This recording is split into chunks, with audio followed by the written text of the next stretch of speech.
Hello, welcome back to my channel Sanju's world. അപ്പോൾ എല്ലാവരും സുഖമായിട്ടിരിക്കുമല്ലേ? ഇന്ന് നമ്മൾ ഒരു മീൻ ഫ്രൈൻ്റെ വീഡിയോ ആണ് കാണാൻ വേണ്ടി പോകുന്നത്. അപ്പോൾ ഞാനിന്നിവിടെ അയല മീനാണ് പൊരിക്കാൻ വേണ്ടി പോകുന്നത്. അപ്പോൾ ഇത് ഫ്രൈ ചെയ്യുന്ന സമയത്ത് വളരെ ടേസ്റ്റി ആയിട്ടുള്ള ഒരു ഫ്രൈയുടെ റെസിപ്പിയാണ് ഇന്ന് കാണിക്കാൻ വേണ്ടി പോകുന്നത്. അപ്പോൾ ഞാനിവിടെ അയല മീൻ നന്നായിട്ട് കഴുകി വൃത്തിയാക്കിയിട്ട് അതിൻ്റെ തലഭാഗമൊക്കെ അങ്ങ് മാറ്റിയിട്ടാണ് എടുത്തിട്ടുള്ളത്.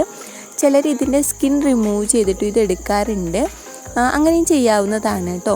അപ്പോൾ ഇതിന് വേണ്ടിയിട്ട് നമ്മളൊരു സ്പെഷ്യൽ മസാലക്കൂട്ട് തയ്യാറാക്കുന്നുണ്ട്. അതാണ് ഇതിലെ ഏറ്റവും ഒരു മെയിനായിട്ടുള്ളൊരു ഇൻഗ്രീഡിയൻസ് എന്ന് പറയുന്നത്.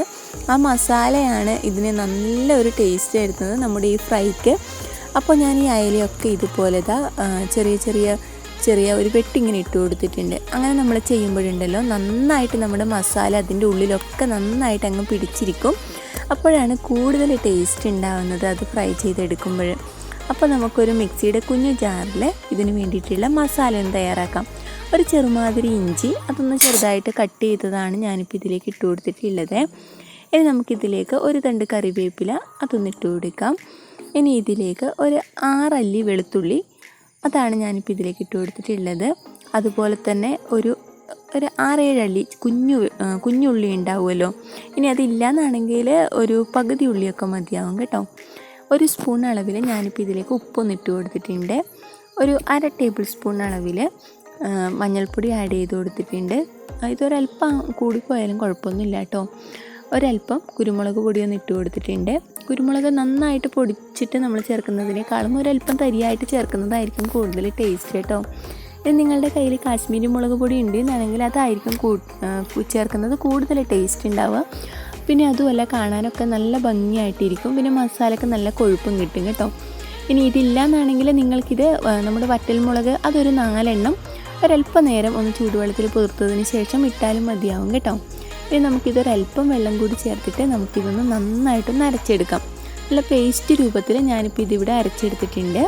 ഇനി ഇത് നമ്മുടെ അയലയുടെ മുകളിൽ നമുക്ക് ഈ പേസ്റ്റ് ഒന്ന് നന്നായിട്ടൊന്ന് തേച്ച് പിടിപ്പിക്കേണ്ടതുണ്ട്. അപ്പോൾ എല്ലാ ഭാഗത്തും നന്നായിട്ട് തന്നെ ആവണം. നമ്മുടെ ഈ മീനിന് നേരത്തെ നമ്മൾ ചെറിയ വെട്ടൊക്കെ ഇട്ട് കൊടുത്തല്ലോ.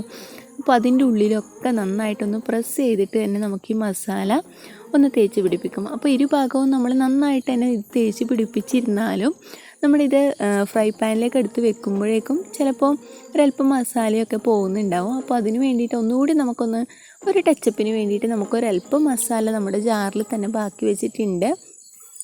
അപ്പോൾ എല്ലാ മീനിലും ഞാനിത് നന്നായിട്ട് തന്നെ അതിൻ്റെ അകത്തും നിങ്ങൾ പ്രത്യേകിച്ചിട്ടും ഇതുപോലെ ഒന്ന് ഇതാക്കി കൊടുക്കാൻ വേണ്ടി ശ്രദ്ധിക്കണം കേട്ടോ. എന്നാലാണ് നല്ല ടേസ്റ്റ് കിട്ടുന്നത്. അതുകൊണ്ടാണ്. പിന്നെ ചിലർക്കൊക്കെ അയല കഴിക്കുമ്പോൾ വയറ്റിൽ ചെറിയ പ്രശ്നങ്ങളൊക്കെ ഉണ്ടാവും. അപ്പോൾ അതുപോലെ നിങ്ങൾക്ക് ഉണ്ടെന്നാണെങ്കിൽ ഒരല്പം കടുക് നമ്മുടെ മസാല നമ്മൾ അരക്കുന്ന സമയത്ത് അതിൻ്റെ കൂടെ ചേർത്താൽ മതിയാവും. അപ്പോൾ അതിന് ഒരളവ് വരെയൊക്കെ പരിഹാരമാവും കേട്ടോ. അപ്പോൾ ഇത് നന്നായിട്ട് തന്നെ ഇതുപോലെ ആക്കി വെച്ചിട്ടുണ്ട്. അപ്പോൾ ഒരു 20 മിനിറ്റൊക്കെ ഇതുപോലെ വെക്കുകയാണെന്നുണ്ടെങ്കിൽ ആ ഉപ്പും എരിവും ഒക്കെ നന്നായിട്ട് തന്നെ നമ്മുടെ മീനിലേക്ക് പിടിച്ച് കിട്ടും. ഇനി അല്ലാന്നുണ്ടെങ്കിൽ ഒരു 5-10 മിനിറ്റിന് ശേഷവും നമുക്ക് ഫ്രൈ ചെയ്യാം. പക്ഷേ കൂടുതൽ ടേസ്റ്റ് കിട്ടുന്നത് അപ്പോഴാണെന്ന് മാത്രം. ഒരു 3 സ്പൂൺ അളവിൽ വെളിച്ചെണ്ണ ഞാനിവിടെ ചൂടാക്കാൻ വേണ്ടി വെച്ചിട്ടുണ്ടായിരുന്നു. അപ്പോൾ വെളിച്ചെണ്ണ നന്നായിട്ട് ചൂടായതിന് ശേഷം നമുക്കിതൊരു ലോ ഫ്ലെയിമിലിട്ടിട്ട് നമ്മുടെ മീനൊക്കെ നമുക്കിതിലേക്കൊന്ന് വെച്ച് കൊടുക്കാം. അപ്പോൾ നമ്മുടെ ബാക്കിയുള്ള നമ്മുടെ അരച്ചുണ്ടാക്കിയ നമ്മുടെ മസാല ഉണ്ടല്ലോ അത് നമുക്കിതിൻ്റെ ഭാഗത്തൊക്കെ ഇതുപോലെ ഒന്ന് തേച്ച് കൊടുക്കാം. അപ്പോൾ നമ്മളിതിൽ നന്നായിട്ട് തന്നെ മസാല തേച്ച് കൊടുത്തത് കൊണ്ട് തന്നെ മീൻ പെട്ടെന്ന് തന്നെ അങ്ങ് കരിഞ്ഞു പോകാനുള്ള ഒരു ചാൻസ് ഉണ്ട്. അപ്പോൾ പെട്ടെന്ന് തന്നെ നമ്മൾ ഇരുഭാഗവും മറിച്ചിട്ട് കൊടുക്കുക കേട്ടോ. അധികം അങ്ങ് ഡീപ്പ് ഫ്രൈ ആവാൻ പോകാതെ തന്നെ 1-2 പ്രാവശ്യം 2 ഭാഗവും മറിച്ചിട്ടിട്ടാണ് നമ്മളിത് തയ്യാറാക്കി എടുക്കുന്നത് എന്നുണ്ടെങ്കിൽ കൂടുതൽ ടേസ്റ്റാണ് കേട്ടോ. അപ്പോൾ അതങ്ങനെ മറിച്ചിടുന്നത് ഞാൻ മുഴുവനായിട്ട് വീഡിയോയിൽ കാണിച്ചിട്ടില്ല. അപ്പോൾ നിങ്ങളതുപോലെ ലോ ഫ്ലെയിമിലിട്ടിട്ട് 1-2 പ്രാവശ്യം ഇരുഭാഗവും നന്നായിട്ടൊന്ന് ഫ്രൈ ചെയ്തെടുക്കാൻ തന്നെ ശ്രദ്ധിക്കുക. പിന്നെ നമ്മളിതങ്ങനെ അടച്ച് വെച്ചിട്ട് വേവിക്കേണ്ട കാര്യമില്ല. തീരെ ലോ ഫ്ലെയിമിലാണെങ്കിൽ നമുക്കത് ചെയ്യാം കേട്ടോ. ഇരുഭാഗവും മറിച്ചിട്ടിട്ട് ചെയ്യുമ്പോഴാണ് കൂടുതൽ ടേസ്റ്റ് ഉണ്ടാകുന്നത്. അപ്പോൾ ഇന്നത്തെ ഈ റെസിപ്പി എല്ലാവർക്കും ഇഷ്ടമായി എന്ന് തന്നെ വിചാരിക്കുന്നു. ഇത് നിങ്ങൾ തീർച്ചയായിട്ടും ട്രൈ ചെയ്യുമല്ലോ. ഇതുപോലെ ഒരു മസാല തയ്യാറാക്കിയിട്ടാണ് നമ്മൾ ഇനി ഫ്രൈ ആക്കുന്നത് എന്നുണ്ടെങ്കിൽ കൂടുതൽ ടേസ്റ്റ് ആയിരിക്കും.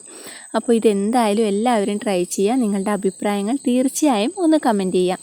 അപ്പോൾ ഇനി മറ്റൊരു വീഡിയോയിൽ വീണ്ടും കാണാം.